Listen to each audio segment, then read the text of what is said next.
Hey everyone, this is Alejandro. So this is how I paint the lion. So I first do the whole silhouette, then I look for the face, the nose, the mouth, the eyes, and then I look for more shapes. So I did this lion during a paint your pet class. So this is the process I usually show to people. Sometimes I paint my cat, sometimes I paint the lion, and the other day I did a gorilla. So it's the same process, just different creature.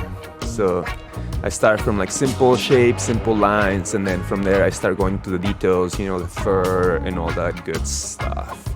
So yeah, come join me and paint your pet, paint Starry Night, paint anything you want. Any of the paintings that I offer are approachable and doable. And if you ask my help, I'll definitely make sure it looks good. I know art is very personal, so if you ask me, I'll help you. If not, I'll just judge you. No, I'm just kidding. No, but definitely ask my help, and then I'm happy to help you and assist you, and then you'll come up with a good painting. Otherwise, I also encourage people to get creative and do their own thing. So come, enjoy, have a good time, drink some wine or not. It's a great time for everyone. All right, thanks for watching, and I hope you enjoy seeing me paint this lion. Peace.